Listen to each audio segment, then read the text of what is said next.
Hey, my name is Rachel, and I am blessed with the privilege to travel throughout the world, my home, on this earth. I am blessed so deeply by God. It is undescribable. This life that I get to live. And I'm like, yeah. I'm going to get on my soapbox because I was blessed to go to Ghana, and the experience was so deeply moving that I just really struggle to put it into words, but this quote really touched me. I'm reading Malcolm X, and he's discussing his first trip to Ghana. My hotel's dining room, when I went to breakfast, was full of more of those whites, discussing Africa's untapped wealth as though the African waiters had no ears.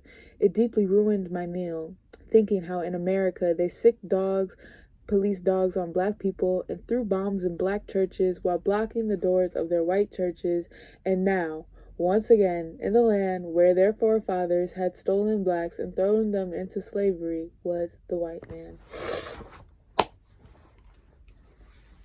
Guys, I'm traveling throughout the fucking world, and I'm seeing that the same problem is so alive, and it's really just eugenics. And it's like, I don't know how to even explain this, people, but like niggas can say there's evil in the world all they want. I don't like using that word because I feel like it too far removes us from the accountability and the direct actions that every person is taking to uphold the problems in our world. We are creating a world where we're saying that there are certain types of people worthy of life. This is contributing to the genocide in Palestine, in Sudan, in America, all over the world. This is an underlying thread, and you can call it white supremacy, but really it's just the concept that certain people, that humanity should be controlled and dominated, and that our children should be manipulated into being a certain way, or that the population should just be limited into only those that are good enough. And it's like, I see that in this quote because he's talking about how going to Africa, and it's just more of the exploitation, and you see it firsthand. And when I went to Ghana, I was meeting people who, I'm like, I met this man. I was having dinner at one of the fanciest hotels in Accra. It's called the Kempinski. You know, he just sat next to me and wanted to start talking. And I was asking him, I said, who owns this hotel? Because this name is obviously European. And he's like, no, it was actually built by a Ghanaian. And then he split it with a business deal by an Arabian man. And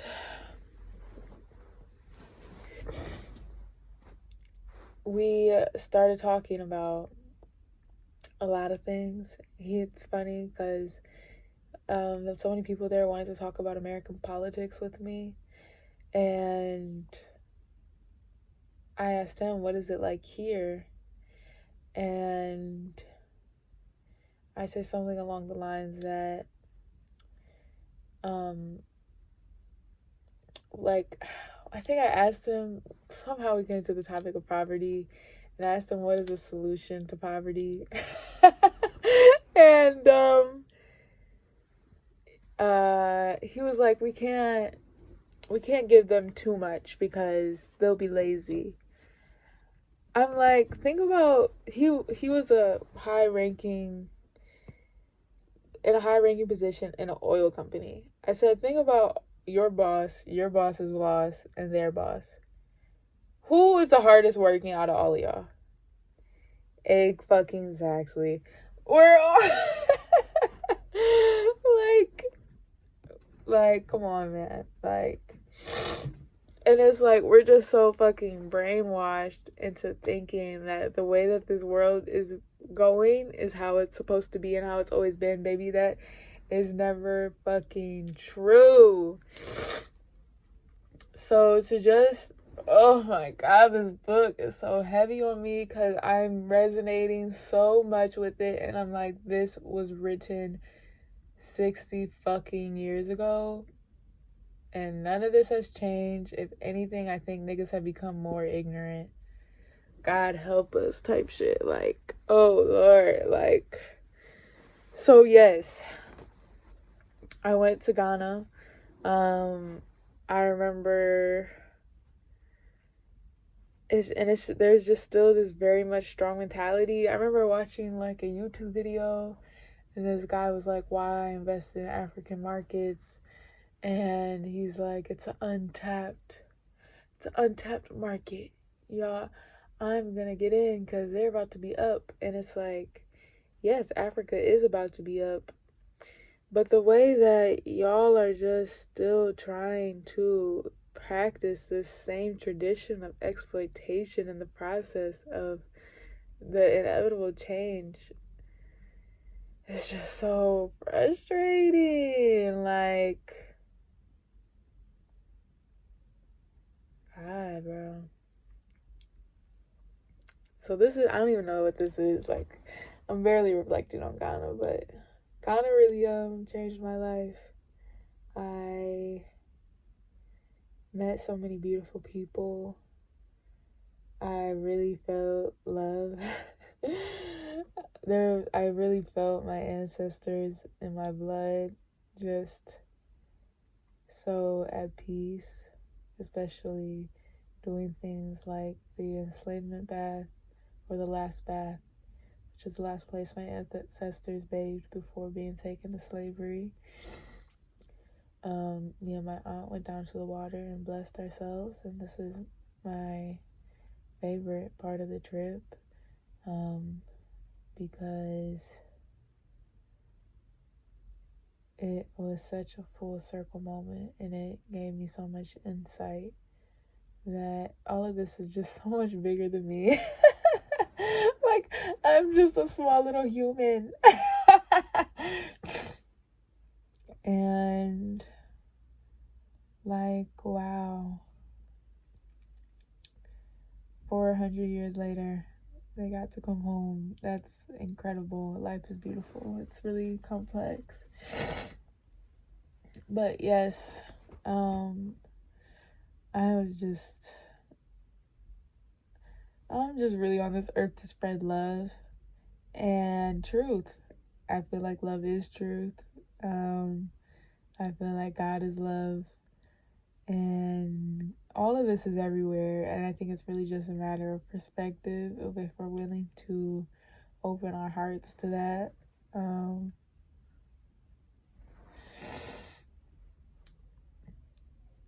It's really fascinating reading this book, because he talks about feeling so much brotherhood between from his Muslim brothers and also from his African brothers, and just feeling so warmly welcomed. I would say I did feel welcomed. I think sensing something like welcomeness is once again a matter of perspective. I will say, as I travel more, it is really hard being associated with America, because they see my Americanness more than my blackness. Not always, but I just sense these interpretations of my being like conflicting in a way, and some people, I don't know, like obviously I can't read their mind, so I can't even try. But I would say, at least just from how it feels like sometimes it's like people just look at me crazy because I'm black and I have locks, and they're like, Like, they just be looking at me hard as hell, and it's like, and I don't give a fuck. Racism is literally a mental illness, and my heart really goes out to all those that suffer from it, and the fact that they have to, it takes them a lot longer to comprehend my beauty. I understand that difficulty. I have my own mental illness, so I give them grace. um, anyway, but being associated with America, I totally feel them when I go to the fucking Pakistani restaurant and they charge me an extra $1 because I admit that I'm an American. I'm like, yeah, we are privileged out there. It's a fact. But when I be like thinking about how I am a Black American, my family, my mother, the lovelessness that my mother experienced in her childhood, that she feels in herself, that she brought onto me, it's just so fucking heavy. And I'm like, y'all have no fucking clue. Y'all just think of the fucking army and shit. Donald Trump or whoever the fuck. That's what y'all think about when you think about America, nigga. I'm thinking about this nigga right here when I think about America. I'm thinking about fucking James Baldwin and like how I'm just like, damn, nigga, is the answer in Europe? I feel like Europe is so heavily influenced by America since James Baldwin that I definitely don't feel like I'm seeing the Europe that he was seeing. I feel like I'm also in Florence, so I'll say that Florence is so Americanized, which is so bizarre, which is really why capitalism is literally just imperialism. It's just a fancy way of hiding this exploitative force that America wishes to dominate the world, and calling it something like democracy and freedom, free markets, wealth. Back to my conversation with my king in Ghana, who was working at the oil spot. He was talking about how the political system in Ghana is corrupt. And y'all, we really do have to we need a new monetary system. I think we just need to get rid of money. Money is an illusion. It's an illusion. It is a representative object that is a promise of energy. It's a physical representation of something that is not physical. I could fucking work somewhere for an hour, be given $10, and then do with that money, and then they have like this piece of paper where they get to do something now, and then they get to do something now. But truly, we always all have the power to do anything at any time. So honestly, I just feel like money is a limitation that we're all just consenting to and acting like it's necessary for society to function. But like, if you put a group of people together, they're gonna be doing shit regardless.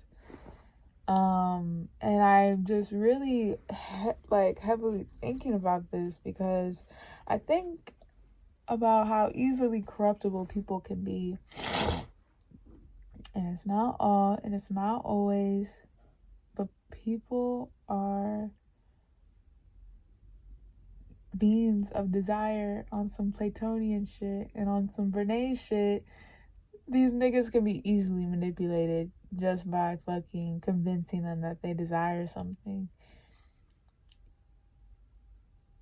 If we're just desiring things, if our desires can be controlled, and then if our energy can be represented through something outside of self, and this something outside of self is like the only way in which we're able to attain our desires, it's like how can we ever feel in control of ourselves? Come on, like, are you kidding me? And I'm really just bringing this up because of this conversation, because he was talking about how the political system in Ghana is like really the same bullshit in America. Like, two alleged opposing parties, they're both being paid off by fucking like America or foreign influence, and they're trying to exploit people. Like, if we weren't using money, would niggas be as easily corruptible? That's my real question. Because we can make promises all we want, but to give someone something and them to be guaranteed this certain type of autonomy in our world that can feel so limited, even though it's not, but it just can feel so limited because of these social structures like money, capitalism, all of this bullshit. I think something else that was really hitting in this book is when he talks about how Africans would visit America back in the day in his time. So Malcolm X, you know, this is like I think this book takes place mostly in like throughout his whole life. Right now, I'm at the part of like between the 50s and the 40s. African people would visit the country and dress as regular Americans, and even if they were like a prince or a king or incredibly wealthy, they would be treated like dehumanized, right? Like a lot of Black people in America at the time. And I think that just goes to show how much of an illusion money is. Like today, now that racism, even though it is, now that racism is so much more obscure, right? Now that it's so much more hidden, we're convinced that having things like money gives us all the freedom that is wanted. But really, it doesn't. I'm getting on so many tangents. Yeah, I'm just ready to fucking change the world. Also reading this book today, and it talked about, just mentioned Kwame Nkrumah in passing. It was this sentence, and it made me put the book down and go to my class, because I was like, traveling through Africa, he had recently interviewed Prime Minister Nkrumah. He's talking about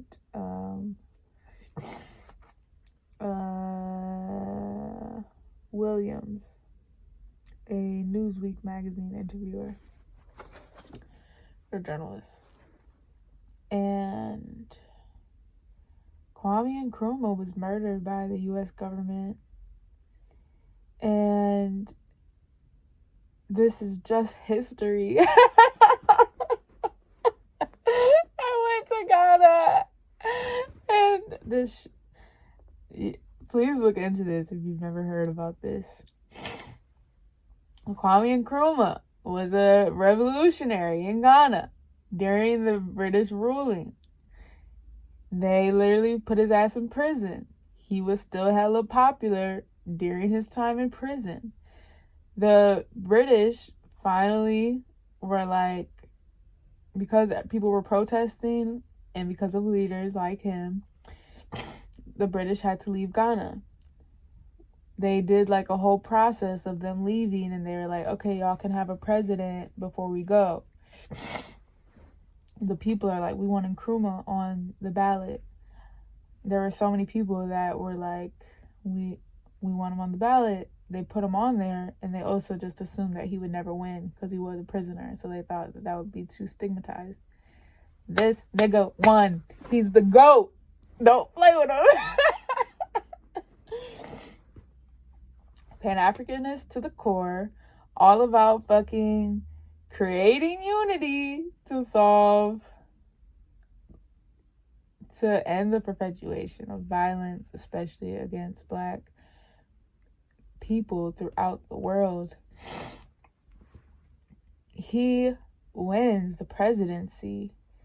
He is really doing shit. He's fucking creating trade, specifically amongst African nations, spreading ideas of Pan-Africanism, trying to create an economic system independent of white colonialism at the time, while colonialism was still very much prevalent. The CIA murders him. Furthermore, other African revolutionaries, I'm so sad because I forgot his name. It's from the Dominican Democratic Republic of Congo. Starts with an M. It's okay. I don't have a perfect memory.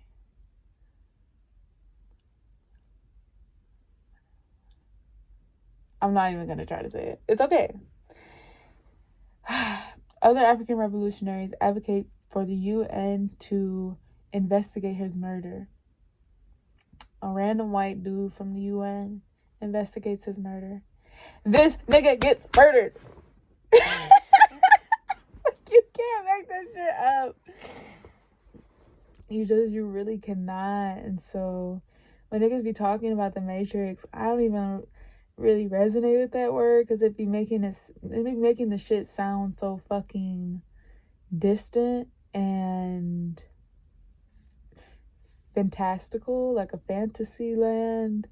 It makes it sound so Hollywood and romantic in a way, and like fun and computers and futures. It's like, no, nigga, this is the history, and they've been conspiring against Black people, upholding eugenics, trying to normalize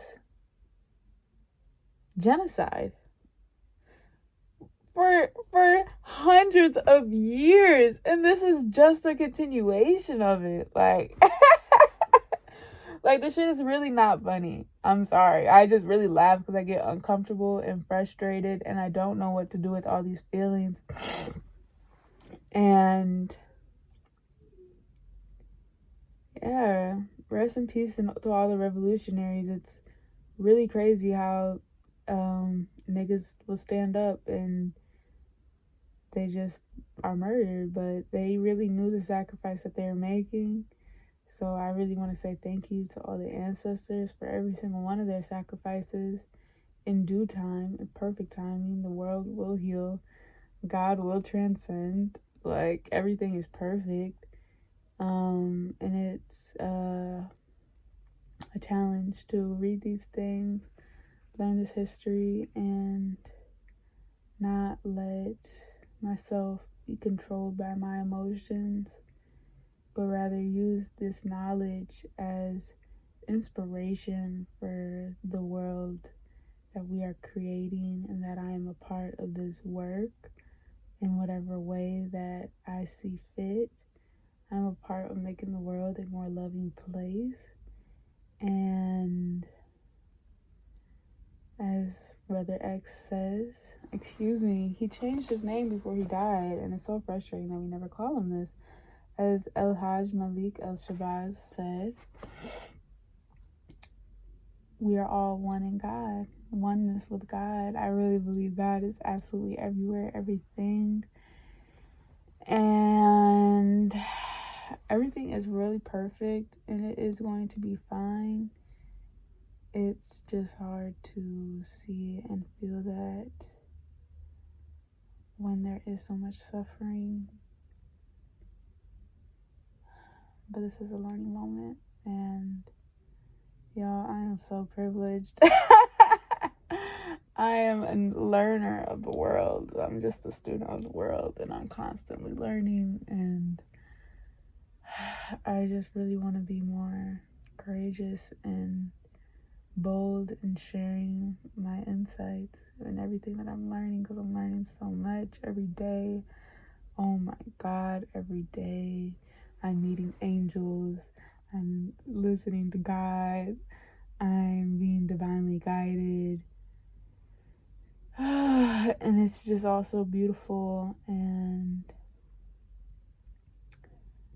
I just want to do my part. And I think kind of helped me get some of that clarity of like, yo, same shit, different place. We need to change the world. All right, this was my long rant. Peace and love. Ashe.